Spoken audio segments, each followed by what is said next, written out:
ही नहीं, उनके इस स्वभाव ने उनको बड़ा बनाया। द्रोणागिरी ले आए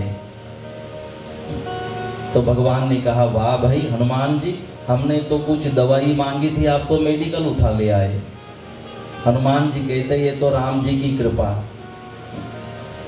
जब मां भगवती सीता को ढूंढ कर वापस आए, आसान नहीं था, तब भगवान राम ने कहा, वाह हनुमान जी, किसी ने ये काम नहीं किया, आप कर पाए।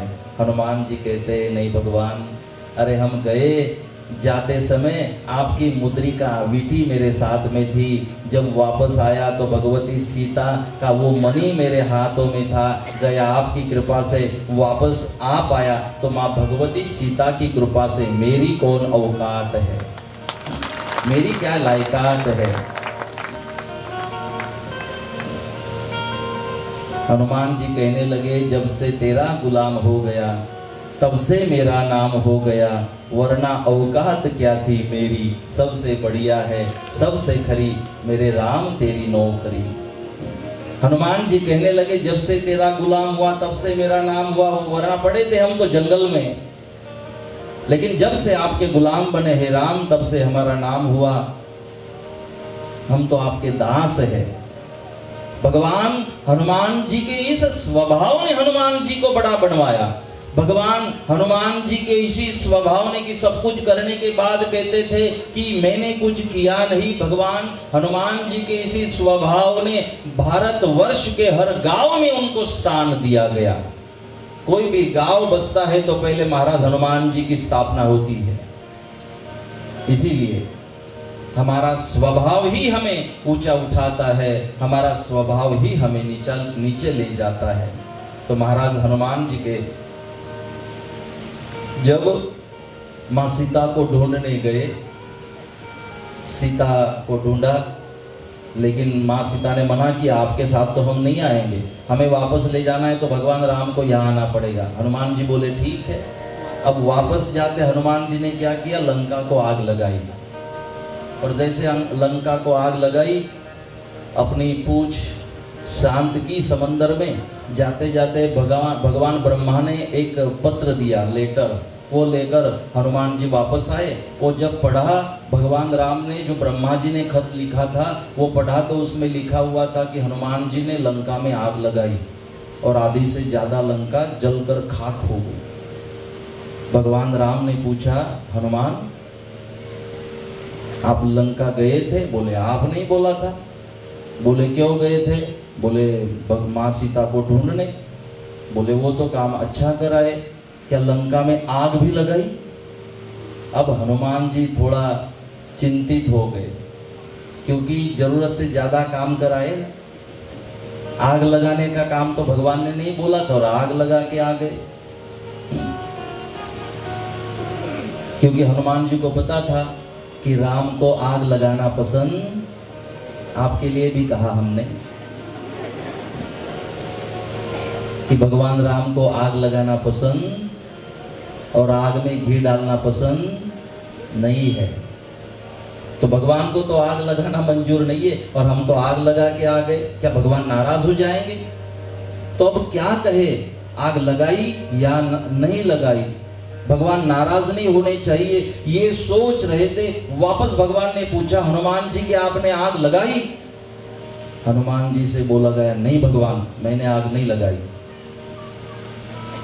बोले आग नहीं लगाई तो ब्रह्मा जी तो बोल रहे आग लगी। बोले लंका में आग तो लगी। बोले आग तो लगी, मैंने नहीं लगाई। अब झूठ बोला गया हनुमान जी से। अब बुद्धिमताम वरिष्ठम, झूठ तो बोला गया। अब झूठ क्यों बोला गया? भाव भाव में बोला गया कि मेरे भगवान नाराज न हो, इसलिए भाव भाव में झूठ बोला गया। अब हनुमान जी सोचने लगे, झूठ तो बोला गया, अब इसको सच में परिवर्तित करना पड़ेगा। बोले हनुमान जी, आग तो लगी, किसने आग लगाई वो बताओ। मैंने नहीं लगाई, तो किसने लगाई वो तो बताइए। हनुमान जी ने कहा, रावण के पाप ने, विभीषण के जाप ने, सीता मां के श्राप ने, प्रभु राम आपके प्रताप ने और मेरे बाप ने आग लगाई। हमने नहीं लगाई। रावण के पाप ने, विभीषण के जाप ने, सीता के श्राप ने, भगवान आपके प्रताप ने, मेरे बाप ने आग लगाई। हमने नहीं आग लगाई। भगवान राम हंसने लगे कि इतना बड़ा काम करने के बाद भी हनुमान जी कह रहे हैं हम तो न किया हुआ काम भी हमारे नाम पे ले आते। હું હતો ને એટલે થયું, તું નીકળી જશે ને તો એ થતું રહેશે, તું ચિંતા નહીં કર। અમુક લોકોને એવું થાય ને કે હું છું તો છું છે બરોબર, હું નહીં રહું તો શું થશે, તું નીકળી જા પછી બધું બરોબર થશે। भाई हमसे दुनिया नहीं होती, ये दुनिया भगवान राम की है और राम चलाते हैं, हम तो निमित्त है। हनुमान जी महाराज के इस स्वभाव पर भगवान राम हंसने लगे और भगवान, क्योंकि हनुमान जी ने सही उत्तर दिया कि रावण के पाप ने जलाई, विभीषण के जाप नहीं, जाप चालू था वहां राम राम विभीषण का, और माँ सीता ने तो श्राप दिया था उसको, इसलिए लंका जली, और मेरे बाप ने जलाई। हनुमान जी के बाप कौन? जिसकी बहुत ज्यादा प्रवचन से भी ज्यादा जरूरत है अभी, पवन। तो पवन देव कि मैं तो पूछ बुझा रहा था, लेकिन मेरे बाप ने, पवन देव ने आग फैलाने का काम किया, हमने आग नहीं लगाई। तो हनुमान जी महाराज इतना काम करने के बाद भी अपने आप को श्रेय लेने से चूकते हैं। और त्याग तो वही है, समर्पण तो वही है, सेवा तो वही है। वैष्णव जन तो तेने कहिए जे पीड़ पराई जाने, परोपकार करे कोई मन अभिमान न आने। परोपकार तब कहलाता है जब परोपकार करने के बाद आप परोपकार को भूल जाते हो। परोपकार तो उसको कहते हैं, परोपकार करने के बाद आप मन में अभिमान को नहीं आने देते कि मैंने किया। ये मैं जो है वो निकालना ही भगवान की भक्ति है। आप जरूर कर्मण्येवाधिकारस्ते, कर्म करने के ऊपर आपका अधिकार है, कर्म करते रहिए। आप माला करिए, मंदिर जाइए, भगवान को प्रणाम करिए, पूजा में जाते रहिए, आप दान करिए, आप अन्नदान करिए, किसी को आप तरस लगी हो आप जल पिलाइए, किसी दुखी के साथ आप रहिए, उसका सांत्वन कीजिए, उसके साथ बात करिए। ये आपने करना जरूरी है। लेकिन किए हुए, जैसे कहते हैं कि आपने दाहिने हाथों से कुछ दान कर दिया तो बाएं हाथ को भी पता न चले, दान उसको कहते हैं। इसीलिए कि हम जरूर अच्छे कर्तव्यों को करते रहे। ठीक है भाई, दुनिया वालों को बताने से फायदा भी क्या है? दुनिया बताने वाले ने देख लिया तू क्या कर रहा है, बात बन गई, बात हो गई पूरी। दुनिया वालों तो आज याद रखेंगे कि आपने कुछ किया था, कल भूल जाने वाले हैं, लेकिन भगवान नहीं भूलते। जो जिस समय आपने कुछ सत्कर्म कर लिया, उसी के क्षण भगवान आपके खाते में उस कर्तव्यों को, सत्कर्मों को लिख देते हैं, देरी नहीं करते। अगर हमारे खराब कर्मों को भगवान लिखते हैं तो जरूर सत्कर्मों को भी लिखते रहते हैं। तो महाराज हनुमान जी का जीवन चरित्र हम सबको एक संदेश देता है कि कर्म करते रहिए, आप उपकार करते रहिए, आप सेवाएं करते रहिए, लेकिन सेवा के बदले श्रेय की अपेक्षा न करें। श्रेय से अपने आप को अलग कर दे। और एक मैं मजे की बात आपसे कह दूं, हनुमान जी महाराज ने इतना बड़ा पुरुषार्थ किया, जब वापस अयोध्या में पहुंचे तो कुछ दिनों के बाद महाराज सुग्रीव भगवान राम को मिले और भगवान राम को कहने लगे कि इतना बड़ा अपना कार्य हुआ, राम सेतु का, रावण वध का, भगवान ये सब काम तो हो गया, तो बोले क्या बाकी रहा? बोले आभार विधि का कार्यक्रम बाकी रहा, जो अब मैंने पूरा कर दिया कि आभार होगा। और कितने बजे होगा वो मुझे नहीं पता, लेकिन मैं तो 12 बजाऊंगा आज। तो सुग्रीव कहने लगे कि भगवान हमने आभार विधि तो की ही नहीं, इतना सबने काम किया वो किया। भगवान कहने लगे कि आभार विधि की जरूरत है? कैसे है भगवान, किसी की कोई अपेक्षा तो नहीं है, लेकिन आभार होना चाहिए। ऐसा जो कह रहा है तो भगवान समझ गए किसी और को तो नहीं इसको जरूरत लगती है कि आभार हो, किसने क्या किया। सुग्रीव को लग रहा था कि भगवान हमारा हम सबका आभार करे और हमारा आभार होना चाहिए, सबका आभार विधि का कार्यक्रम होना चाहिए। भगवान ने मना किया, भाई किसी को कोई जरूरत नहीं है आभार की, लेकिन सुग्रीव का आग्रह था। देखो बोले भगवान हनुमान जी ने कितना बड़ा काम किया, बड़े बड़े काम किए, तो आभार तो होना चाहिए। भगवान राम ने कहा चल भाई तैयारी कर, एक आयोजन रख दो, और जिसने जिसने सीता को ढूंढने में, वापस लाने में, रावण के वध में, राम सेतु में जिसने जिसने मदद की, उनकी एक अपन आभार विधि कर देते हैं। तो तारीख नक्की हो गई, कार्यक्रम की तैयारियां शुरू हो गई। सुग्रीव जी ने कहा कि भगवान आप ही आपको पता है किस किस ने मदद की, आप नाम लिख के रखो, उसका सम्मान करेंगे। बोले ठीक है। अब कल आभार था, उसके एक दिन पहले सुग्रीव भगवान के पास मिलने गए और भगवान को कहा तैयारियां भगवान हो गई, अब आपने कागज बना लिया किस किस का आभार करना है, क्योंकि इसको अपना नाम देखना था, लिस्ट में है नहीं है सुग्रीव को। तो सुग्रीव ने भगवान से कागज मांगा कि किस किस के नाम आभार में है, सम्मान में है। सुग्रीव ने जैसे कागज मांगा, भगवान ने कागज दिया। अब सुग्रीव को लगा कि पहला नाम तो किसका होगा, हनुमान जी का। सुग्रीव को पता था कि पहला नाम तो हनुमान जी का होगा, तो कागज में देखा तो हनुमान जी का नाम नहीं था, पहला सुग्रीव का नाम था। फिर सुग्रीव हनुमान जी के नाम को देखने लगे, सब नाम पढ़ लिए, उसमें हनुमान जी का नाम नहीं था।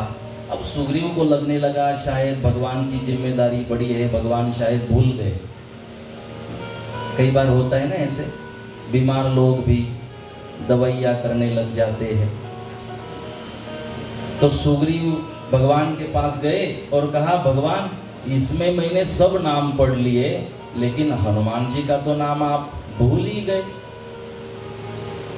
भगवान राम बोलने लगे कि अरे हनुमान जी का नाम हमें याद है सुग्रीव, लेकिन वो आभार मंजूर नहीं करेगा, वो सम्मान लेगा ही नहीं, और आप रहने दी। नहीं भगवान, हनुमान जी के आपको पता नहीं है, हनुमान जी ने अब इसको इसका अपना सम्मान करवा लेना था, तो हनुमान जी को आगे बना रहे।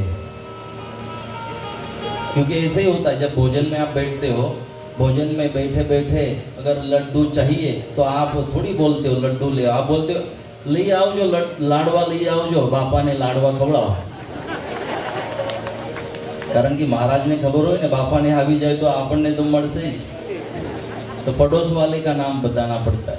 ये ऐसे हो रहा है यहाँ पर। सुग्रीव कहने लगे कि भगवान आप तो हनुमान जी का नाम भूल गए, इतना काम। बोले भाई हनुमान की बात रहने दे, वो कोई आभार लेगा नहीं और वो नाराज हो जाएगा। सुग्रीव क्यों पीछे पड़े हो? भगवान ने बात नहीं सुनी। सम्मान का कार्यक्रम शुरू हुआ। जब सम्मान सुग्रीव का बना, अंगद का बना, अब इसको शर्म आ रही थी सुग्रीव को कि इतना बड़ा पुरुषार्थ और कार्य काम करने वाले जब भगवान थक जाते थे, भगवान की क्षमता कम हो जाती थी, वह हनुमान जी ने अपनी क्षमता से काम किया। अही रावण मही रावण जो भगवान राम को पाताल में ले गए, तो दोनों का वध कर भगवान हनुमान जी ही उनको ऊपर ले आए थे। तो हनुमान जी का नाम रह गया। भगवान ले लो हनुमान जी का नाम, भगवान ने मना कर दिया। बोले भाई जा तो हनुमान जी से मुलाकात कर। फिर गए हनुमान जी के पास। बोले हनुमान जी हमें यह मंजूर नहीं है। बोले क्या मंजूर नहीं है? बोले सबका सम्मान हो रहा है और सबसे ज्यादा सेवा देने वाले हनुमान जी का कैसे सम्मान नहीं होगा? आपका सम्मान होना चाहिए, हमारी मर्जी है, इच्छा है। हनुमान जी ऐसे बैठे थे, पड़ोस में एक चेयर खाली थी, कुर्सी। हनुमान जी ने सुग्रीव को अपने पास बिठाया और बिठाकर हनुमान जी बोलने लगे सुग्रीव जी को, बोले बैठ सुग्रीव, और देख जो सम्मान हो रहा है ना, वो सम्मान यहाँ बैठे बैठे देख।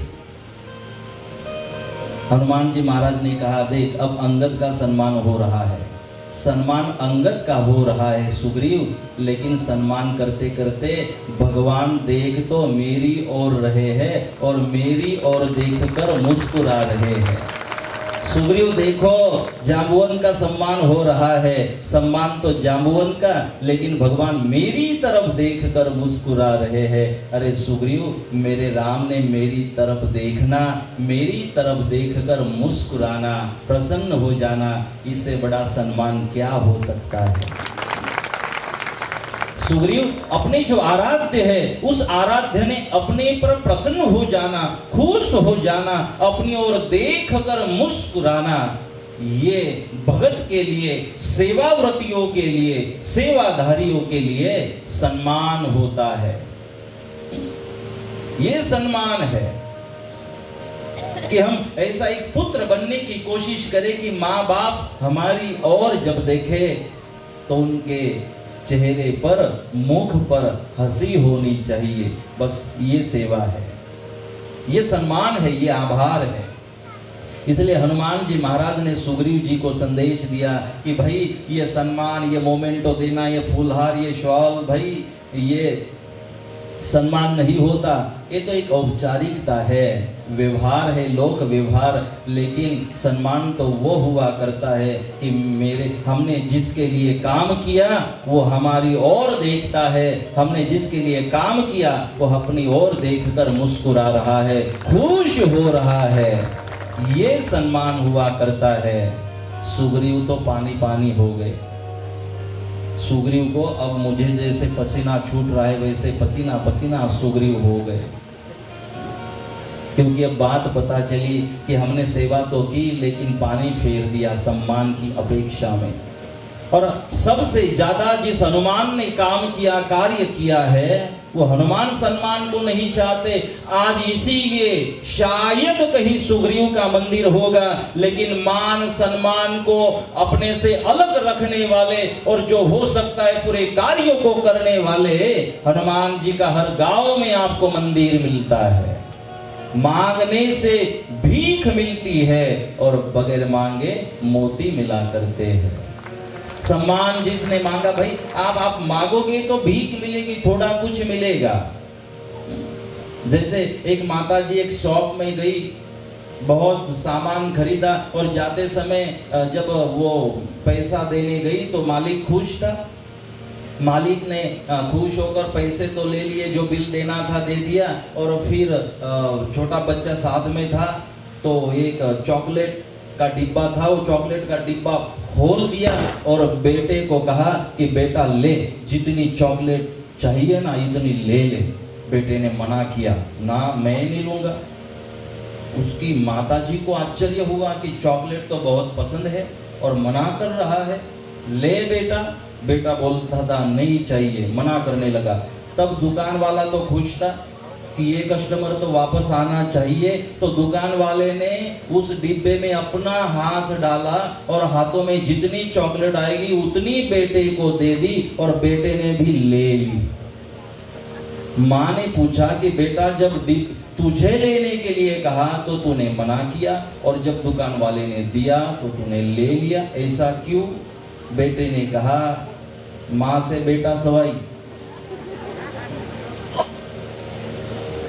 बोले माँ अगर मैं लेता तो मेरे हाथ तो बहुत छोटे हैं, 4-5 ही चॉकलेट आती थी, लेकिन जब मैंने देने का जो निर्णय था वो दुकान वाले के ऊपर छोड़ा तो दोनों हाथ भर के चॉकलेट हाथों में आ गई। खुद लेता तो 4-5 आती थी, और जब उसके ऊपर मैंने जो डिसीजन था छोड़ दिया तो दोनों हाथों में चॉकलेट आई है। ऐसे ही है, जब आप मांगते हो तो थोड़ा कुछ मिलता रहता है, लेकिन नहीं मांगो, क्योंकि तू मेरे नाम पर तो मैं तेरे काम पर। भगवान का नियम है, अगर तू मेरा काम कर रहा है, भगवान कहते हैं तू मेरा काम करके तो देख, तू मेरा नाम लेकर तो देख, मेरे नाम से सेवा करके तो देख, मेरे नाम से दान करके तो देख, मेरे नाम से परोपकार करके तो देख, मैं तुझे अनमोल ना बना दूं तो कहना। भगवान उसको अनमोल बनाते हैं। इसलिए सेवा जरूर करते रहिए, लेकिन जो श्रेय है आपको अलग रखा कीजिए। जो भी आपके लिए काम सामने आएगा, उन कर्तव्यों को, कार्यों को करते रहिए। जो भी अच्छा होगा आप करते जाइए, करते रहिए। न सोचे उसके परिणाम में मुझे क्या मिलेगा, मेरा क्या फायदा है।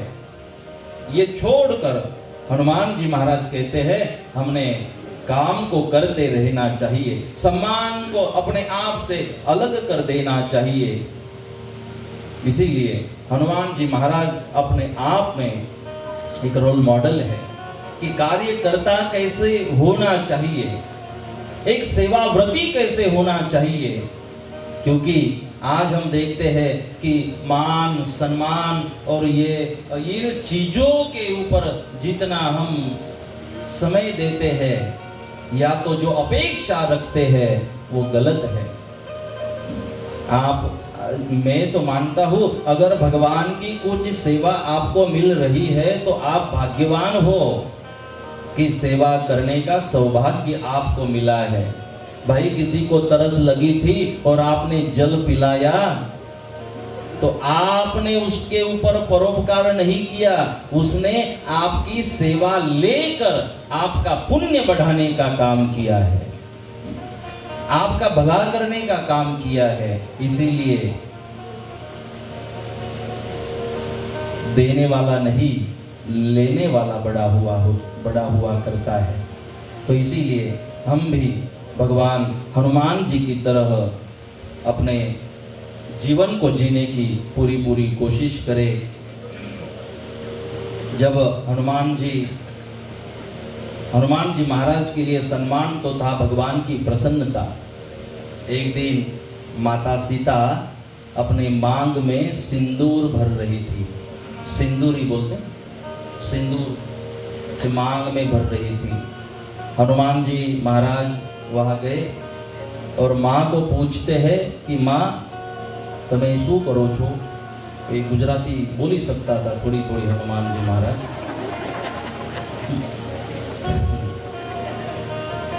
हनुमान जी कोशिश करता था बोलवानी कि क्यारे गुजरात जવું પડે तो પછી વાંધો नहीं આવે ને। તમે શું કરો છો। तो माँ भगवती सीता कहती है कि हनुमान जी हम सिंदूर भर रहे हैं मांग में। बोले क्यों। बोले जिसके नाम से सिंदूर भरते हैं ना वो अपने ऊपर प्रसन्न रहते हैं। तो बोले इतना लंबा। बोले जितना लंबा लगाते हैं ना, जिसके नाम से लगाते हैं उसकी उम्र भी उतनी लंबी होती जाती है। तब अब मुझे लगता है कि अब इतनी छोटी छोटी आप क्यों लगा रही हो, जल्दी से टेंशन मुक्त। अब तो इतनी छोटी लगती है कि वो आता है ना ग्लास, वो देखने का, तो उससे भी देखो तो भी मिलेगी नहीं जल्दी, कहाँ लगी हुई है बिंदी। माँ सीता ने कहा सिंदूर जिसके नाम का लगता है ना वो अपने ऊपर प्रसन्न रहता है। एक बात को याद रखना, जो हाथों में चूड़िया पहनने की परंपरा है, जो बिंदी की परंपरा है, जो कानों में पहनने की जो परंपरा है, संस्कार है, ये सारी चीजें जो है वो कुछ कहती है, वो कुछ अच्छा मैसेज हम सबको देती है। वो हम सबको जोड़ने की वो सारी परंपराएं हैं। माँ भगवती सीता ने कहा कि मैंने सिंदूर इसलिए लगाया कि जिसके नाम से लगाते वो प्रसन्न रहते और उनकी आयु उतनी लंबी होती जाती है। तो हनुमान जी महाराज वहाँ से कूदते कूदते अपनी रूम में गए, जहाँ उनको रूम की व्यवस्था थी अयोध्या में। अपने रूम में गए और सिंदूर खरीद के ले आए, और जैसे सिंदूर खरीद के ले आए, नीचे से लेकर ऊपर तक पूरा पूरा जैसे आप फेयर एंड लवली लगाते हो ना, उन्होंने सिंदूर लगवाया। आप फेयर एंड लवली इसलिए लगाते हो कि दुनिया वालों को सुंदर लगो, लेकिन आज हनुमान जी ने सिंदूर इसलिए लगाया कि मेरा राम प्रसन्न हो जाए, दुनिया वाले नहीं। तो सिंदूर लगाया, पूरे शरीर को रंग दिया सिंदूर से, और कूदते कूदते गए भगवान राम के पास। भगवान राम एकदम चौंक गए। भगवान राम कहने लगे कि अरे हनुमान जी, ये क्या कर दिया? हनुमान जी नाराज हो गए। बोले नाराज क्यों हो गए? बोले भगवान, हमें तो लगा था आप बहुत प्रसन्न हो जाओगे, आप तो नाराज हो गए। बोले हुआ क्या, ये ऐसा क्यों आपने किया? बोले भगवान, हम माता सीता के पास गए थे। माता सीता ने कहा था कि जिसके नाम का सिंदूर लगाते हैं वो अपने ऊपर हमेशा प्रसन्न रहा करते हैं। तो भगवान, मैंने सोचा कि इतना ही क्यों लगाओ, पूरे शरीर में लगा दूं, और भगवान आपके नाम का सिंदूर पूरे शरीर में लगा दूं तो मेरा राम बहुत प्रसन्न रहेगा हमेशा के लिए। अरे भगवान, हमने तो ये सिंदूर आपकी प्रसन्नता के लिए लगवाया कि हमेशा मेरा राम मेरे ऊपर, इस दास के ऊपर प्रसन्न रहे। मैं वो करना चाहता हूँ भगवान राम, मैं वही काम करना चाहता हूँ, वैसे ही व्यवहार करना चाहता हूँ, उन्हीं कार्यों को करना चाहता हूँ, वही वाणी को बोलना चाहता हूँ, वैसे ही व्यवहार करना चाहता हूँ मेरे भगवान राम, जिससे मेरे राम की प्रसन्नता इस दास के ऊपर हमेशा के लिए बनी रहे। मेरे जीवन का ध्येय ही आपकी प्रसन्नता है। तो भगवान को प्रसन्न करने के लिए हनुमान जी महाराज ने सिंदूर लगाया। और आज भी हम जब हनुमान जी के मंदिर जाते हैं ना, तो हनुमान जी को मनाने के लिए सिंदूर लगाया करते हैं, क्योंकि भगवान बजरंगबली सिंदूर लगाना इसलिए पसंद करते हैं कि जिसके नाम का सिंदूर लगता है उसकी प्रसन्नता मिलती है। सेवा भी हनुमान जी महाराज ऐसी ले रहे हैं, आपसे हमसे सेवा ऐसी ले रहे हैं कि जिस सेवा से राम की प्रसन्नता मिले। यह है दास्यत्व भाव, कि हनुमान जी अपनी सेवा में भी भगवान राम की प्रसन्नता को सोचते हैं।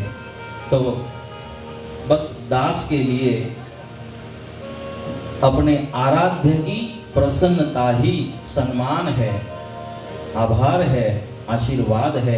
अपने आराध्य की सेवा और अपने आराध्य की प्रसन्नता, जैसे कि हनुमान जी महाराज के बारे में आपने सुना, महाराज श्री ने भी कहा, बापा ने कहा, वो एक भजन भी बापा ने कहा, जिस माला में राम नहीं वो माला है किस काम की, आओ बसाए मन मंदिर में झांकी श्री राम की, जिस माला में राम नहीं वो माला है किस काम की। जिस माला में राम नहीं वो माला है किस काम की, जिस माला में राम नहीं वो माला है किस काम की। आओ बसाए मन मंदिर में झांकी श्री राम की। जिस माला में राम नहीं, जब माँ भगवती सीता प्रसन्न होकर अपनी मोतियों की माला भगवान हनुमान जी को भेंट करती है, खुश होकर, मोती की माला, ओरिजिनल मोती थे, तब बेंटेक्स वाला कोई मामला ही नहीं था। अब भक्ति में भी आ गया, गहनों में भी आ गया, श्रृंगार में भी आ गया, भक्तों में भी आ गया, डुप्लीकेट वाला मामला। तब डुप्लीकेट वाली कोई बात ही नहीं थी। हनुमान जी को भेंट की मोतियों की माला, मोती की माला लेकर माँ भगवती को लगा कि ये बहुत महंगी है और अच्छी है, इससे इसके अलावा दूसरा क्या हो सकता है मेरे पास हनुमान जी के लिए। तो अपनी बहुत ही प्रिय जो मोतियों की माला थी हनुमान जी को भेंट की। माँ को लगा खुश हो जाएगा हनुमान, लेकिन किसी अपेक्षाओं के लिए हनुमान काम करते ही नहीं है। माँ सीता को पता नहीं था, वो तो राम के लिए काम करते हैं, वो तो देश के लिए काम करते हैं। हनुमान जी मोतियों की माला लेकर गए और एक एक मोती को तोड़ने लगे। जब उनसे पूछा गया कि अरे हनुमान जी, इतनी महंगी महंगी माला, ओरिजिनल मोतियों की माला माँ भगवती सीता ने आपको दी, अरे गले में पहनो और घूमो गांव में। जैसे कोई हम ब्रेसलेट बनाते हैं ना, तो गांव भर हम घूमते हैं। फिर तो ये फूल तो हम कुर्ता सिलाते ही नहीं है, हाफ ही सिलाते, वो ब्रेसलेट नया होता है। जब कभी पिरोसने जाएंगे ना, तो ऐसा आगे हाथ रहेगा। पिरोसने के समय अच्छी घड़ियाल पहनी हो, ब्रेसलेट पहना हो, कोई वीटी पहनी हो महंगी सी। अब सबको लगा कि हनुमान जी ने वो माला पहननी चाहिए और गांव में घूमना चाहिए। देखो भगवती सीता ने हमारा सम्मान किया, हमारा आभार किया, हमें भेंट दी, ऐसे ऊपर निकाल के घूमना चाहिए माला। और तू तो माला तोड़ रहा है, क्यों तोड़े जा रहे हो उन मोतियों को? हनुमान जी महाराज ने कहा कि मैं इन मोतियों में मेरे राम को ढूंढ रहा हूं, क्योंकि ये मोती मेरे लिए तब जरूरी है अगर इस मोतियों में भी मेरे राम हो। मुझे मोतियों से कोई लगाव नहीं है, मुझे लगाव तो मेरे राम से है। और जब पूछा गया कि तू कहता है अगर इस मोती में राम नहीं है तो इसकी कोई कीमत ही नहीं है, आप कहे जा रहे हो हनुमान, क्या आपके अंदर भीतर राम है? तब हनुमान जी ने कहा जी है। तो बोले दिखाओ अगर है तो। भाई मोतियों में राम को ढूंढने वाले, जरा अपने अंदर भी राम को दिखाना। तब हनुमान जी महाराज छाती में अपने नाखूनों को डालते हैं और छाती को फाड़ते हैं और दुनिया वालों को बताया कि हाँ देख लो मेरे हृदय में भगवान राम विराजते हैं। अपने हृदय में अपने छाती को फाड़कर महाराज हनुमान राम के दर्शन कराते हैं। हाँ, जिसके हृदय में राम है ना, वही मोतियों में भी भगवान राम को देख सकते हैं। जिसके हृदय में राम है वही पत्थर में राम को देख सकते हैं। जिसके हृदय में राम है उसको कण कण में राम देख सकते हैं। जिसके हृदय में राम है वही राम के ऊपर श्रद्धा रख सकते हैं। और किसी ने कह दिया कि क्या राम सेतु था, क्या राम थे, तो समझना इसके हृदय में राम नहीं तो रावण विराजता है। लेकिन जिसके हृदय में हो वो मोतियों में जहां वहां राम को ही ढूंढता है, उसकी नजर में राम आ जाते हैं। तो इसीलिए महाराज हनुमान जी की जितनी हम कथा करें, महाराज हनुमान जी के बारे में जितनी चर्चा करें उतनी कम है। तो हनुमान जी को याद करता हुआ कल भगवान गणेश जी के बारे में थोड़ी बातें हमने कही थी। हनुमान जी महाराज भगवान के कहने पर पहाड़ उठाकर ले आते हैं, भगवान के कहने पर राम सेतु बनाते हैं, ये सब करते हैं। हम चाहते हैं आप भी किसी भगवान में जरूर मानते हो तो आप भगवान में मानते हो, इसीलिए कोई पहाड़ उठाने की जरूरत नहीं है, कोई राम सेतु की जरूरत नहीं है। और ये सारी चीज़ों की अपेक्षा भगवान को नहीं है। लेकिन अगर कोई सेवक बनकर भगवान राम का सेवक बनकर पहाड़ उठाता है, राम सेतु बनाता है, पत्थरों पर राम लिख कर उन जड़ पत्थरों को भी तरने पर मजबूर कर देता है। कोई हनुमान इतने काम किए जा रहे हैं भगवान की श्रद्धा में, विश्वास में, सेवा में, तो हम भी तो किसी भगवान को मानते होंगे। तो उस भगवान के लिए हम व्यसन मुक्त भी रहकर जीने की कोशिश करें तो मैं मानता हूँ हनुमान जी की भी प्रसन्नता होगी, अपने आराध्य की भी प्रसन्नता होगी।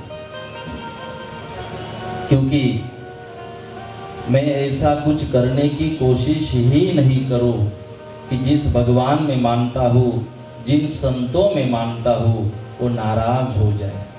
ऐसा कोई कर्म हमारे हाथों से होने नहीं चाहिए।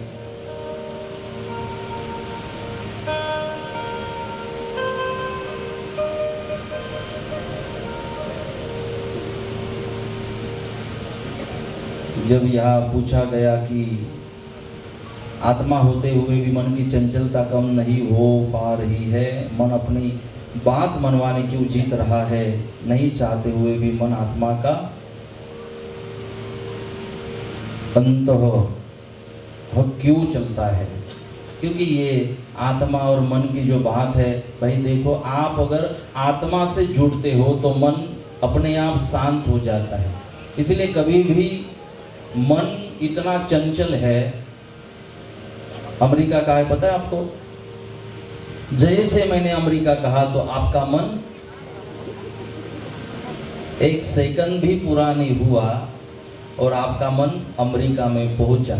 वैसे जाने के लिए 13-14 घंटे लगते, लेकिन आपका मन अभी पहुंच के वापस आ भी गया कि हाँ, मतलब मन की इतनी तीव्र गति है। संतों ने कहा पहली बात कि मन के कहे नव कीजिए, मन छे हरायु ढोर, कि मन जो है इतना चंचल है और इसी मन को शांत करने के लिए ही सत्संग की जरूरत है। इसी मन को संस्कारित करना है।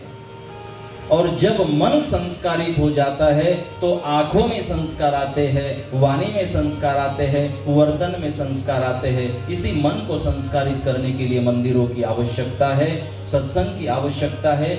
ज्ञान के द्वारा आप आपके मन के ऊपर काबू कर सकते हो। जैसे कि एक बात शायद हमने अवाखली या जिथरडी कही थी कि एक राजा ने कह दिया बस 5 मिनट में अपनी मैं वाणी को विश्राम करूंगा।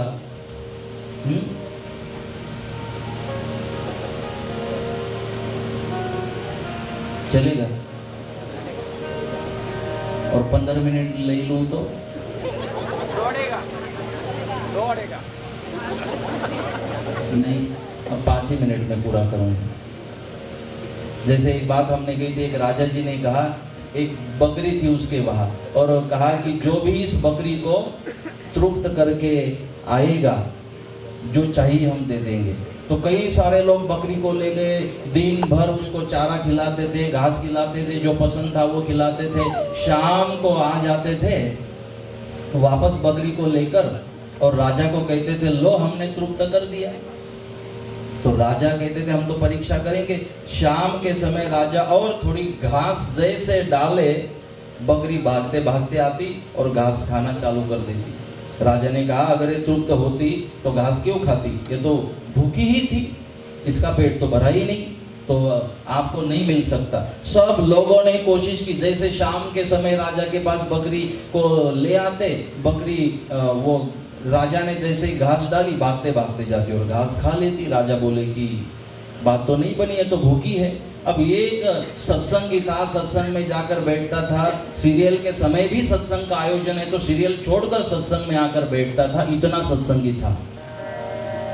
तो जैसे वहां उसने सत्संग की बातें सुनी थी, मन के बारे में बात सुनी थी, तो वो राजा के पास गया और कहा राजा जी हम इस बकरी को तृप्त करके ले आएंगे। बोले सब बड़े बड़े थक गए, भाई तू कहाँ से? बोले मुझे कोशिश करने दो। वो बकरी को ले गया जंगल में, जहाँ बकरी को बहुत प्रिय था, ऐसी घास सामने रखी और जैसे बकरी खाने जाती, इसने एक लकड़ी हाथ में ले ली, जैसे वो खाने जाती उसके मुंह पे मार देता। अब दिन भर उसने घास तो नहीं खिलाया, मार जरूर खिलाया। दिन भर एक एक निवाला नहीं खाने दिया बोलो बकरी को, और मारते रहा। और जैसे शाम का समय हुआ, अब तो पूरी भूखी थी बकरी। शाम के समय राजा के दरबार में आए, बोले राजा जी परीक्षा ले लो। राजा जी बोले ठीक है, थोड़ी घास ले आए और घास जैसे फेंकी, राजा को लगा बकरी भागेगी आएगी, और बकरी जाने भी लगी। दिन भर की भूख थी, जैसे जाने लगी, इसके हाथ में लकड़ी थी, इसने लकड़ी ऐसे पटकी जमीन पर। बकरी समझ गई कि अब मैं अगर खाने गई तो ये तो मारेगा, मार खाने से अच्छा है भूखा रह ले। बकरी नहीं गई और ये आदमी जीत गया। राजा ने जो भी उसकी मर्जी थी उसको दे दिया। ये दृष्टांत मैंने इसलिए बताया कि इसी तरह जो बकरी थी ना, इस बकरी की तरह मन है, वो कभी तृप्त नहीं हुआ करता। लेकिन जब ज्ञान की लकड़ी से आप उसको पनिशमेंट दोगे, शिक्षा दोगे, संस्कार दोगे उस ज्ञान की लकड़ी से, तब जाके ये दिन भर भूखा रहने के बाद भी हिम्मत नहीं करेगा शाम को कुछ खा ले। तो ज्ञान की लकड़ी जरूरी है मन को ठीक करने के लिए, जैसे बकरी को ठीक कर दी। तो जब मन स्थिर हो जाता है तो फिर आत्मा से मुलाकात हो जाती है और आत्मा की जान पहचान हो जाती है। अब मन फिर भी क्यों नहीं सुनता, तो जो सही हमने कोशिश करनी चाहिए वो नहीं कर पाते, इसलिए क्योंकि विवेक अगर हो तो मन भी ठीक हो जाता है। कई जन्मों के पाप कर्म समाप्त कैसे करें, कब जन्म मरण से मुक्ति मिल सकती है, कल हमने बात कही थी। जन्म मरण से मुक्ति कैसे मिल सकती है, वो कल वो बात हो गई कि आपको वापस जन्म धारण करना पड़ता है वासना के लिए। वासना समाप्त कर दो, सद्गुरुदेव के ज्ञान से विजय प्राप्त कर दो, वासनाओं को शांत कर दो, तो कोई निमित्त ही नहीं वापस आपको आने का। अब वहाँ जाकर आपकी मुलाकात हो सकती है। और कई जन्मों के पाप समाप्त करने के लिए कहते हैं भगवान का नाम ही आपको आधार है। जैसे वालिया था, वालिया के सारे पाप, जैसे कि संत नाया जी थे, संत नाया जी भी तो चोर थे, लेकिन श्री निष्कलंक नारायण भगवान का नाम स्मरण किया, सद्गुरुदेव के कहने पर सारे पाप जल गए कृपा से। और आज आप देखते हो कि मेला लगता है संत नाया जी के वहाँ, परसों हम भी उपस्थित थे। कितनी बड़ी महिमा संत नाया जी महाराज की है। आज पूरे विस्तार से पगपाड़ा संघ वहाँ संत नाया जी के दरबार में पहुँचते हैं। कितनी महिमा है नाया जी महाराज की। तो नाम स्मरण ही, सद्गुरुदेव की शरण ही हमारे पाप कर्मों को मिटाते हैं। व्यसन निर्जीव है फिर भी वह क्यों सबको पकड़ के रख रहा है, मन को कैसे समझाए। व्यसन निर्जीव तो है लेकिन सजीव उसको पकड़ रहे हैं, निर्जीव थोड़ी पकड़ता है, सजीव उसको पकड़ रहे हैं। और भाई शराब ने आपको नहीं पकड़ा, आपने शराब को पकड़ा है। आप छोड़ दोगे वो छूट जाएगी, क्योंकि नशा तो वैसे शराब में नहीं होती। अगर नशा शराब में होती तो नाचती बोतल नशा तो हमारे अंदर है, जब अंदर उतरती है तब हम नाचने लग जाते हैं। तो शराब हमारे घर नहीं आती, शराब हमें नहीं पकड़ती, हम शराब को पकड़ते हैं। और मन को समझाने के लिए तो कल से हम ये बोल रहे हैं। कल हमने मस्ती मस्ती में बापा से कहा था कि अगर भगवान मीटर बिठा देते ना बोलने के ऊपर तो हम तो कर्ज बाजारी हो जाते, क्योंकि हमें तो भोजन करते समय भी बोलना जरूरी बन जाता है। तो हमने बोला हमारा मीटर तो बहुत चलते रहता है। तो मन को समझाने की ही कल से बात चल रही थी। युवा छोटी उम्र में ही बूढ़े क्यों हो रहे हैं।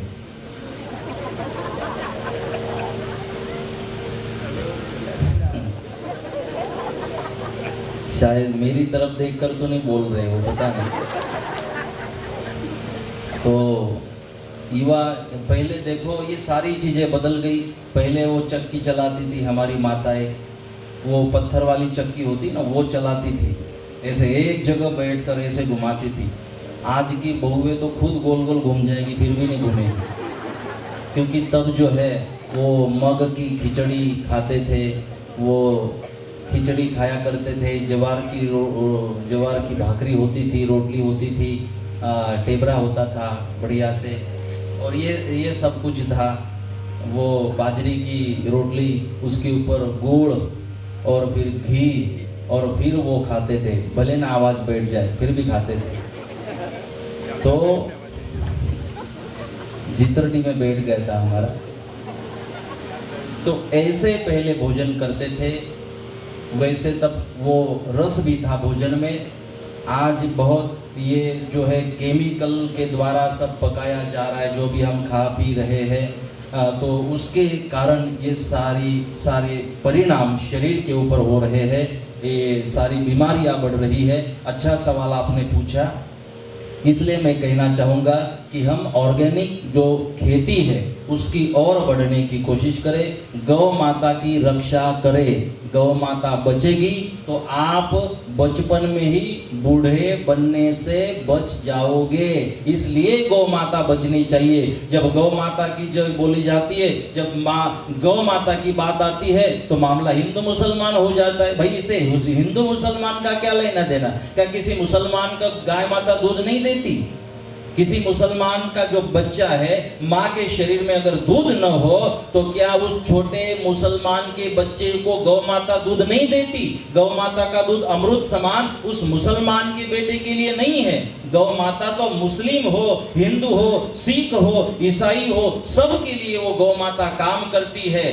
33 कोटि देव विराजते हैं, इसका मतलब है 33 कोटि बीमारियों का इलाज गौ माता करती है, अपने श्वास से, अपने गोमूत्र से, अपने गोमय से और अपने दूध से। इसलिए गौ माता बचनी चाहिए। आज आप देखो, किसान जो है बड़द जरूरी बन जाता है। आज एक जो बैल जोड़ी आती है, बड़द की जो 2 जोड़ी आती है, वो ऐसी 70,000 तक वो जोड़ी आती है। क्यों इतनी महंगी हो गई किसानों के लिए? क्योंकि गोवंश को नष्ट करने की कोशिश हो रही है। इसलिए गौ माता, गोवंश इसलिए बचना चाहिए, क्योंकि गौ माता बचेगी, गोवंश बचेगा तो किसान बचेगा, और किसान बचेगा तो देश बचेगा। इसीलिए गौ माता बचनी चाहिए।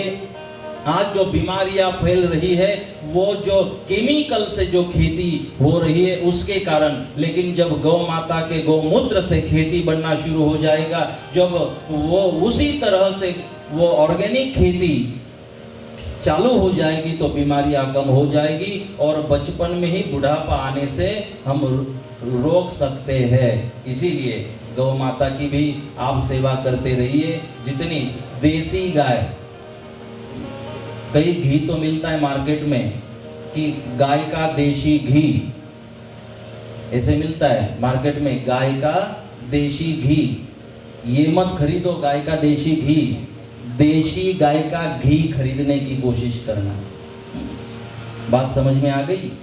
समझदार को इशारा काफी होता है कि गाय का देशी घी नहीं, देशी गाय का घी खरीदे हमेशा के लिए, क्योंकि हमारी जो देशी गाय है वही इस देश को बचा सकती है। उसका ही दूध अमृत समान है, वो वंश बढ़ना चाहिए देसी गाय का। तो यही बस गौ माता को भी हम प्रणाम करते हैं। हनुमान जी महाराज को हमने स्मरण किया, महाराज गणेश जी को हमने स्मरण किया, और सतपंथ मंदिर मालपुर आयोजित यह उत्सव, ये प्रतिष्ठा का यह महोत्सव, संतों का पूजन, संतों का आशीर्वचन, और आज बढ़िया ही मंगलमय दिन, हनुमान जी महाराज के जन्मोत्सव के दिन मालपुर में हनुमान जी महाराज के मूर्ति की प्रतिष्ठा हो रही है। ये योग है, संयोग है। शायद आज का जो ये महोत्सव हो रहा है इसमें हनुमान जी महाराज की मंजूरी है, रजा है। हनुमान जी महाराज चाहते थे कि इसी दिन प्रतिष्ठा हो। मैं आप सभी कार्यकर्ताओं का अभिवादन करता हुआ, कल जैसे मैंने कहा था बात समाधि की थी, भूमिदाग की थी। कल महाराज जी बता रहे थे कि यहाँ सब के सब समाधि ही देते हैं, भूमिदाग ही देते हैं, किसी के मन में कोई शंका नहीं है। महाराष्ट्र में फैजपुर विस्तार में भी सभी भूमिदाग में ही मानते हैं, समाधि में ही मानते हैं। और सतपंथ की परंपरा ही नहीं, अनेक कितने सारे संप्रदाय हैं जो समाधि में मानते हैं। आप सबको भी पता होगा, जो भी हमारे संत महात्मा है उन सारे संत महात्माओं को भी समाधि दी जाती है। अगर हिंदू धर्म में समाधि का अनुमोदन नहीं होता, परमिशन हिंदू धर्म में नहीं होती, तो संत भी समाधि नहीं लेते, उनको भी अग्निदाग दिया जाता था। लेकिन संतों को भूमिदाग दिया जाता है, समाधि दी जाती है। इसका मतलब हिंदू धर्म में उसका प्रमाण मिलता है। और मैं एक बात कहते हुआ कहते हुए अपने वाणी को विश्राम करूंगा कि भाई हिंदू धर्म की व्याख्या अंतिम संस्कार से नहीं हो सकती। हिंदू धर्म की व्याख्या, हिंदू धर्म जीवन जीने की पद्धति है। अगर आप वैदिक धर्म के अनुसार आपने जीवन को जीना छोड़ दिया और बाद में अग्निदाह किया कि आप हिंदू हो गए। भगवान राम को एक पल आपने याद नहीं किया और अग्निदाह देने से आप हिंदू हो गए? नहीं। हमें जब तक जीवन है वो जीवन हिंदू परंपरा के अनुसार जीना होगा। हिंदू धर्म के वैदिक सनातन धर्म के अनुसार हमने अपने जीवन को जीना होगा। बाद में जलदाग दिया जाए, कई परंपराएं उसमें जलदाग दिया जाता है, वनदाग दिया जाता है। कई संतों ने अपने शरीर को नदी में छोड़ने की बात कही। बस एक ही बात है, जो जलदाग, वनदाग और भूमिदाग की जो बात है, बात एक ही है कि कोई प्रदूषण न हो और जो पेड़ है वो पेड़ कटवाने न पड़े और अपना जो शरीर है मरने के बाद भी किसी के काम आ जाए, इसलिए वनदाग दिया जाता है, इसलिए जलदाग दिया जाता है। जल में रहने वाले जो जीव है उनको शरीर भोजन मिल जाए, इसलिए भूमिदाग दिया जाता है कि भूमि में रहने वाले जो जीव है उन जीवों को अपना शरीर भोजन स्वरूप मिल जाए। बस परोपकार की भावना को लेकर कई संप्रदायों में भूमिदाग की बात आती है। इसको हिंदू मुसलमान बनाने की हम कोशिश न करें। दूसरी बात, सदगुरुदेव इमाम साहब जी महाराज ने भूमिदाग नहीं बताया, उन्होंने तो अथर्व वेद में इसका प्रमाण आया। 4 वेदों को उन्होंने, 4 वेदों में उन्होंने 4 दागों को कहा, लेकिन वो वेदों में था इसलिए उन्होंने कहा।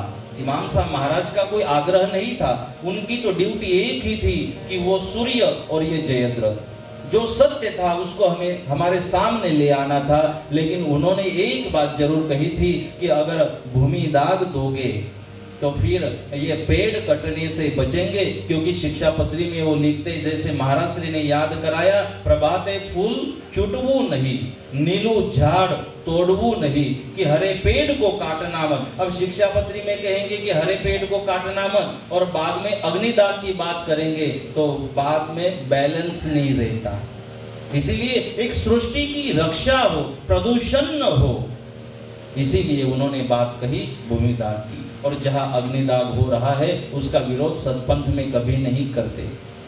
अग्निदाह के लिए जो अग्निदाह की परंपरा में मानते हैं वो अग्निदाह करे, जो भूमिदाग, जलदाग में, वनदाग में मानते हैं। तो अंतिम संस्कार को लेकर कोई झगड़े हमारे मन में न हो, कोई विवाद हमारे मन में न हो। बस जो सारी परंपराएं वो अपनी जगह ठीक है, व्यवस्थित है। मैं आप सबको बहुत बहुत अभिवादन करता हुआ, धन्यवाद करता हुआ बस एक बात और कहूँगा कि जो भूमिदाग दिया जाता है तब हमारे वेदों के ही मंत्र बोले जाते हैं। 2 बातें मैं स्पष्ट कर दूं। एक बात तो सतपंथ के अंदर जो समाधि दी जाती है, भूमिदाग दिया जाता है, उसके ऊपर कोई टाइल्स नहीं बिठाते और भूमि एक्वायर नहीं करते। वहाँ एक तो खेती में आपने दफन विधि कर दिया तो दूसरे दिन बीज आप बो सकते हो ऊपर से। कोई जमीन की जगह की ये एक्वायरमेंट नहीं की जाती, जमीन रोकी नहीं जाती भूमिदाग के बाद। उसके खेती में आप भूमिदाग कर दो, वापस फसल उसके ऊपर आप लगा दो, कोई बात नहीं, जमीन रोकते नहीं है।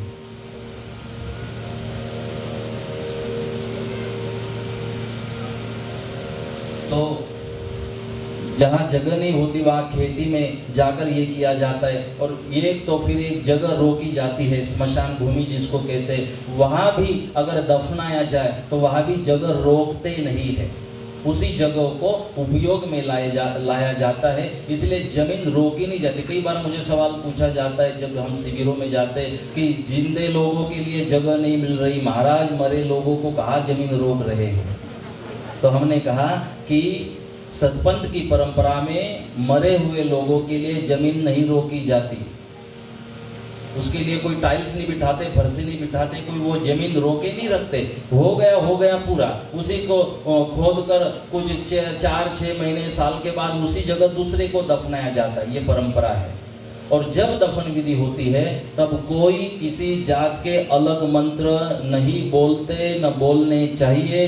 तब वेदों के मंत्र, आप प्रेरणापीठ पिरावना में जाओगे तो एक प्लास्टिक की बुक आपको मिलती है जिसमें वेदों के मंत्र है। उन मंत्रों को पढ़ते हुए आपने वो विधि, अंतिम विधि करनी चाहिए। किसी और मंत्रों के आधार की जरूरत नहीं है। सतपंथ संप्रदाय के अंदर वेदों को ही प्रमाण माना गया। सदगुरुदेव ने कहा कि वेद ने वायके चालो, जो वेद के अनुसार चलता है वो वही कर्म जो है भगवान को मंजूर होता है, और जो वेदों के बाहर की बात है वो भगवान मंजूर नहीं करते। जैसे आप पिराना जाओगे तो चोपड़ी मिलती है प्लास्टिक वाली, उसमें पूरे मंत्र है। उन मंत्रों को पढ़कर वो विधि आपने करना चाहिए। उसमें मंत्र है ओम सहना वो तु सहना भुनक्तु सह वीर्यं करवावहै तेजस्विनावधीतमस्तु मा विद्विषाः। वो है ओम पूर्णमदः पूर्णमिदं पूर्णात् पूर्णमुदच्यते पूर्णस्य पूर्णमादाय पूर्णमेवावशिष्यते। ऐसे सारे मंत्र उसमें वेदों के लिखे हुए हैं।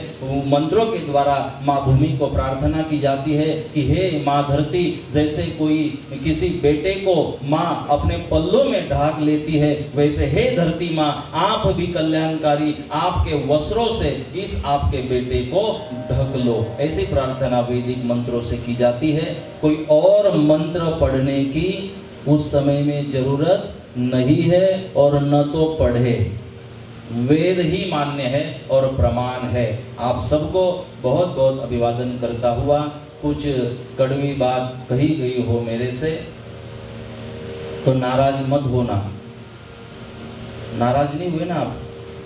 हाँ, थोड़ा होना चाहिए, सुधार तभी आता है। और मैं अच्छी बात कहूँ और आप नाराज हो जाते हो तो हमें कोई परवाह है ही नहीं, क्योंकि हमारी ड्यूटी ही अच्छी बातों के लिए है। आप नाराज हो, आप गुस्से हो, आप हमसे बात करे नहीं करे, हमें वापस यहाँ बुलाए न बुलाए आपकी मर्जी, लेकिन हम तो जो सत्य है उसी बात को आपके सामने रखने की जरूर कोशिश करेंगे। आप सबको बहुत बहुत धन्यवाद करता हुआ कि आपने 1.5 घंटे से मुझे सहन किया, शांति से यहाँ बैठे रहे इतनी गर्मी में भी। तो जैसे कल हमने कहा था कि हमारी माला आपका माल, हमारी माला आपका माल, दोनों मिलके करे कमाल। तो मालपुर का यह सुंदर ऐसा आयोजन, रस में उल्फत निभाएंगे जरूर। आप बुलाए न बुलाए हम आएंगे जरूर। इतना प्रेम आप सब ने यहाँ पर दिया। संत नाया जी महाराज के कृपा छत्र में, सानिध्य में आप सब रहे हो, ये आप सब का भाग्य है। हमें भी नाया जी महाराज के इस क्षेत्र में आकर सेवा करने का सद्भाग्य बार बार मिलता रहता है। बचपन से जब हमारे गुरुजी थे तब से उन्होंने हमें यहाँ ले आए थे पहली बार, तो तब से ये सेवा करने का सौभाग्य हमें मिल रहा है। ये मैं अपने सत्कर्मों का फल मानता हूँ। संत श्री नाया जी महाराज की कृपा, इसको मैं मानता हूँ कि मेरी वाणी की सेवा को वो ले रहे हैं, पसंद कर रहे हैं, समय दे रहे हैं, चांस दे रहे हैं। तो नाया जी महाराज प्रणाम करता हुआ मंचस्थ विराजमान परम श्रद्धेय परमादरणीय दोनों संत द्वय, दोनों के चरणों में दंडवत प्रणाम करता हुआ, यहाँ के सभी आप कार्यकर्ता, उपस्थित पत्रकार जो थोड़े देरी से आए लेकिन आए जरूर, तो आप सभी पत्रकारों को भी मेरी ओर से, क्योंकि हमारा कैमरा तो चलते रहता है, कौन आया कब आया, तो आपको भी बहुत बहुत धन्यवाद करता हुआ, संचालक श्री, उपस्थित आप सभी ट्रस्टीगण, सभी माताएं बहनें, युवा मित्र, हमारी सभी संगीत मंडली, आपको भी बहुत बहुत मेरी ओर से धन्यवाद। ये संगीत मंडली का मतलब है सस्ते में मस्ती। वहाँ से ले आएंगे तो आने जाने का भाड़ा दो, उनको ऊपर से दक्षिणा दो, वो दो, इसमें तो ये सस्ते में मस्ती ठीक है। इसलिए हमने कहा कोई वहाँ से ले आने की ज़रूरत नहीं है, यहाँ का भी एक ग्रुप बन जाए। तो यहाँ आप सब आए, आपने सबने समय दिया, हमारे शब्दों को मधुर बनाने की आपने बैकग्राउंड से कोशिश की, भाव को बनाए रखा, आनंद को बनाए रखा। तो आपको भी, सभी संगीत मंडली को बहुत धन्यवाद। साउंड सिस्टम वाले को भी, संतों की ओर से, मंडप वाले को भी धन्यवाद, और सबको, कार्यकर्ताओं को, भोजनदाताओं को, सबको धन्यवाद। परमात्मा आप सबका भला करे, चाहे तो शुरुआत मेरे से करे। तो आप सब के लिए मंगल कामना करता हुआ भगवान के पास कि ऐसे ही आप सत्संग करते रहे, खुश रहो, हर खुशी है तुम्हारे लिए, छोड़ दो आंसुओं को हमारे लिए, अस्तु। खूब खूब धन्यवाद स्वामी श्री जनार्दन हरिजी महाराज। હવે બે ત્રણ સન્માન બાકી છે, પાછળથી જે ભાઈ આવ્યા છો, અવાખલ ગામના યુવા મિત્રો, બહેનોની જે સેવા મળી છે, ખૂબ ખૂબ સેવા મળી છે, તે બદલ ત્રણેય મહારાષ્ટ્રીઓ પરેશભાઈ અવાખલ તેમના પ્રતિનિધિ સ્વરૂપે આવશે અને તેમનું સન્માન કરશે। ફૂલો હારો આપજો ભાઈ। પરેશભાઈ ઝડપથી આવીશું, સમયની સાથે ચાલીશું। પરેશભાઈ ચાલો ચાલો। श्री नायाजी महाराज की बोलो, संत श्री जगन्नाथ महाराज की बोलो, श्री बालेशाह महाराज की। युवा टीम ने मालपुरना युवानोए जे हौसलाबंध शक्ति ने ऊर्जा साथे राखीने काम कर्યું છે તે બદલ ખૂબ ખૂબ ધન્યવાદ। આપણી વચ્ચે પત્રકાર ઉપસ્થિત છે હસમુખભાઈ સાધલી તથા માળીના બુલંદ ગડગડાટથી વધાવી લઈએ અને આભાર દર્શન માટે આવશે તુષારભાઈ સાહેબ, આભાર દર્શન માટે। હા,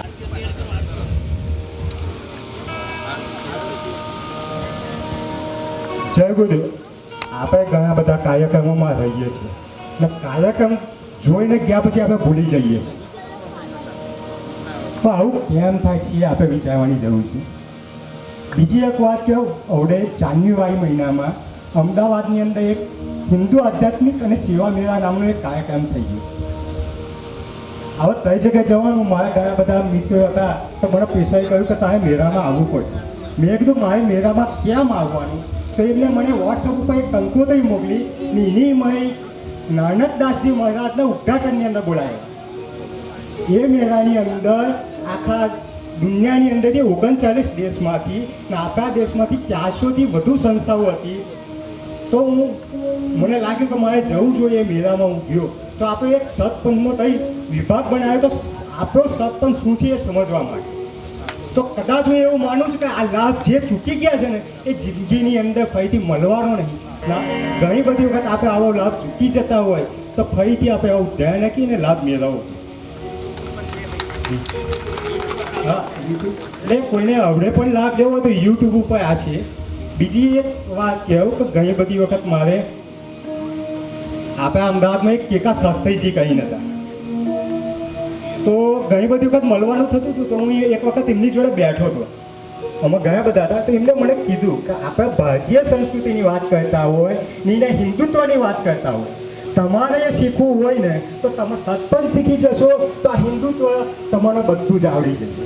એટલે આપણે જાણતા નહીં આપણો સત્પંથ શું છે ને એની માહિતી આપણે તકલીફમાં છીએ। આપણે એવું સમજીએ છીએ કે આપણે ખાબોચિયામાં છીએ, પણ આપણે મહાસાગરની અંદર છીએ ને જો મહાસાગરની અંદર આપણે કલ્પના ના કરીએ ને તો ડૂબી જઈએ। એટલે આ મહાસાગરની અંદર આપણે જો તરતું રહેવું હોય તો આપણે સત્પંથને અપનાવવો પડશે, એના જીવનમાં અપનાવવો પડશે।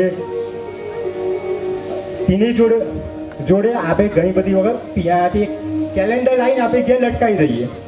એનીમાં પહેલું લખેલું છે ધર્મ રક્ષા, રાષ્ટ્ર રક્ષા અને ગો રક્ષા।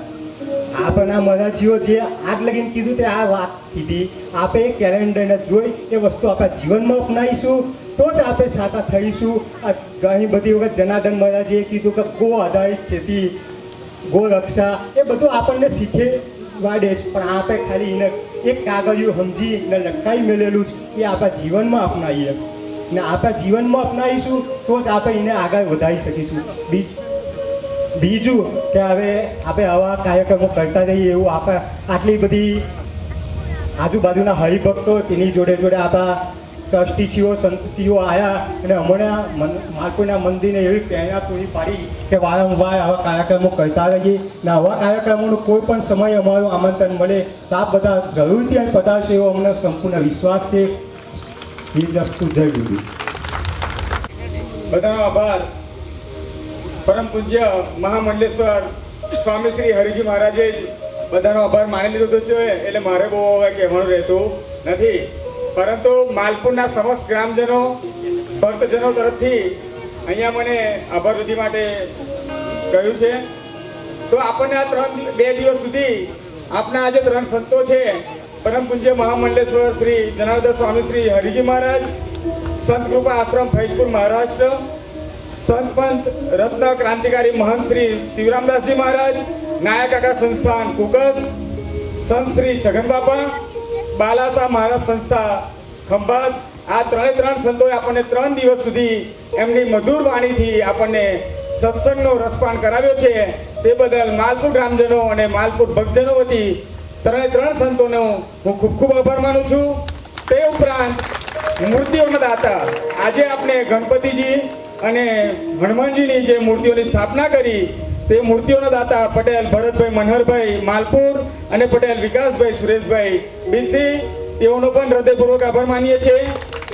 આપણને 3 ટાઈમ સુધી જે મહાપ્રસાદીનો લાભ મળ્યો છે તે મહાપ્રસાદીના દાતાશ્રીઓ પટેલ વિજયભાઈ સારાભાઈ, પટેલ કેતનભાઈ શંભુભાઈ, પટેલ મયુરભાઈ હીરાભાઈ, પટેલ ઠાકોરભાઈ ગુલાબભાઈ અવાખલ, પટેલ નવનીતભાઈ ગુલાબભાઈ અવાખલ, પટેલ રસિકભાઈ ગુલાબભાઈ અવાખલ, પટેલ મુકુંદભાઈ કેશુરભાઈ માલપુર.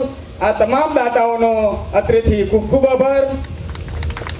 આજે આપણે જે શોભાયાત્રા નીકાળી તેમાં જે ઘોડાગાડી હતી એ બગીના દાતા પટેલ સંજયભાઈ અરવિંદભાઈ. તે ઉપરાંત પિયરના સંસ્થા કાનમ પ્રદેશ ટ્રસ્ટી શ્રી જયેશભાઈ, પિયરના સંસ્થાના ટ્રસ્ટીશ્રીઓ, નાયકાકા સંસ્થા કુકસના ટ્રસ્ટીશ્રીઓ, અન્ય સત્પંચ સંસ્થાઓના તમામ સભ્યશ્રીઓ, વેમાનના પિન્ટુભાઈ, અવાખલના સુરેશભાઈ અને આપણને જે એનાઉન્સિંગ કર્યું છે 2 દિવસ સુધી તેવા ઉદ્ઘોષક શ્રી દેવેન્દ્રભાઈ પટેલ વડોદરા અને 2 દિવસ સુધી સંગીતથી આપણને જે તત્પર કર્યા છે એવા સંગીતના કલાકારો, ગાયક કલાકારો અને આપણને જે મહાપ્રસાદીની સેવા આપી છે, રસોડાની સેવા આપતા ભરૂચનો માછી સમાજ, અવાખલ સતપંચ યુવક મંડળ, રસોડામાં સેવા આપનાર અન્ય નામી અનામી તમામ ભક્તજનો, ફોટોગ્રાફી અને વિડીયો શૂટિંગ માટે અત્રે જેમને સેવા આપી છે માર્ગીત પટેલ કુકસ, પત્રકારો શ્રી હસમુખભાઈ પટેલ સાધની, મહેશભાઈ પટેલ બુનિયાદ, મંડપ અને ફરસખાનાની જેમને સેવા આપી છે એવા જનકભાઈ ભેખડા, સાઉન્ડ સિસ્ટમ જેમને અહીંયા આપણને ખૂબ સરસ સાઉન્ડ સિસ્ટમ આપી છે એવા કલ્પેશભાઈ ગંધારા, ફૂલર અને સ્ટેજ સુશોભન જેમને કર્યું છે એવા ભાવેશભાઈ ચાનોદ, તેમજ આટલી ગરમીમાં 2 દિવસ સુધી અમારા આમંત્રણને માન આપીને આપ બહારગામથી પણ એટલા જ ભક્તજનો અહીંયા પધાર્યા છે અને 2 દિવસ સુધી સત્સંગનો લાભ લીધો છે. તે તમામ ભક્તજનોનો માલપુર ગામના તમામ ભક્તજનો વતી હું ખૂબ ખૂબ આભાર માનું છું. તે ઉપરાંત અન્ય નામી અનામી પ્રત્યક્ષ કે પરોક્ષ જેમને પણ આ કાર્યક્રમમાં સેવા આપી છે તે તમામ સેવાર્થીઓનો ખૂબ ખૂબ આભાર. ફરી આ રીતના સેવા આપતા રહેશો એવી શુભેચ્છા. જય ગુરુદેવ. પટેલ હસમુખભાઈ રતનભાઈ પીસાઈ 500, પટેલ સતીશભાઈ અંબુભાઈ વ્યવહાર 500, પટેલ સનતભાઈ મણિભાઈ આરતીને રૂડા ચમર સ્વામીજી છતર ચઢા ચંદનને કેસરના સ્વામીજીને ચાટના છંકા અતરને અબીરના સ્વામીજી ચાટના છંકા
संसार सारं भुजगेन्द्रहारं सदा वसन्तं हृदयारविन्दे भवं भवानी सहितं नमामि। मङ्गलं भगवान् विष्णु मङ्गलं गरुडध्वज मङ्गलं पुण्डरीकाक्ष मङ्गलाय सर्वमङ्गलमाङ्गल्ये शिवे शरण्ये त्र्यम्बके गौरी नारायणी नमोस्तुते नारायणी नमोस्तुते नारायणी नमोस्तुते। यहाँ भगवान को आरती दे दो, आप ले लो और यही खड़े खड़े आप सब। भाई भोजन तैयार है, भोजन जो ताली बजाएगा उसको ही थाली मिलेगी, भोजन मिलेगा। અહીંથી સંતોષ જાય પછી જ આપણે ઊભા થવાનું છે। બીજી એક જાહેરાત છે એટલે શાંતિથી બેસજો। हाँ ये पछी करजो, एक જ मिनट वायरस नहीं ले आता हूँ। दोनों हाथों से आइए ताली। भोजन से पहले भगवान का भजन। ओम श्री विशालाक्षी नारायण बोलो, ओम श्री नारायण बोलो, हरि नारायण बोलो, નારાયણ બોલો હરિ નારાયણ બોલો नारायण बोलो, हरि नारायण बोलो, નારાયણ બોલો હરિ નારાયણ બોલો ओम श्री विशालाक्षी नारायण बोलो, ओम श्री विशालाक्षी नारायण बोलो, ओम श्री विशालाक्षी नारायण बोलो, ओम श्री विशालाक्षी नारायण बोलो, प्रेम से विशालाक्षी नारायण बोलो, प्रेम से विशालाक्षी नारायण बोलो, भाव से विशालाक्षी नारायण। आइए दोनों हाथ ऊपर उठाते हुए ताली बजाएंगे, दोनों हाथ ऊपर सबके, दोनों हाथ ऊपर उठाते हुए ताली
सेवो ज्ञान विचारी हो स्वामी जी।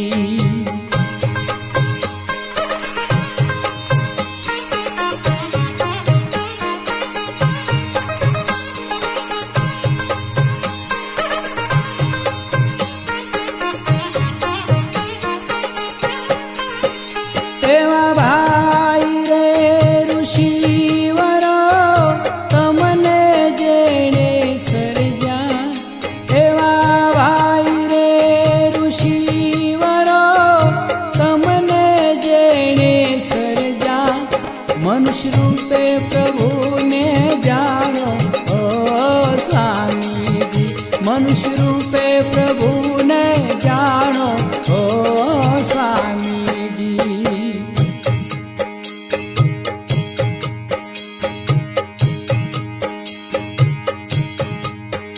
एवा दिन दुखियानी काजे प्रभु दुनिया माया, एवा दिन दुखियानी काजे प्रभु दुनिया माया।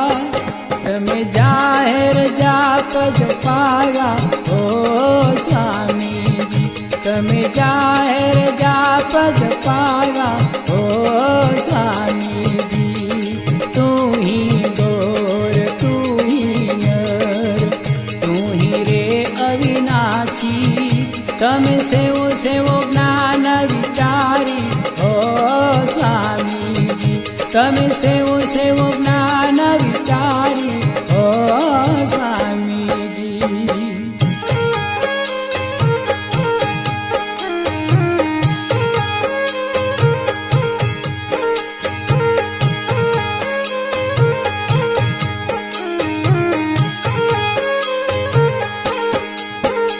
एवा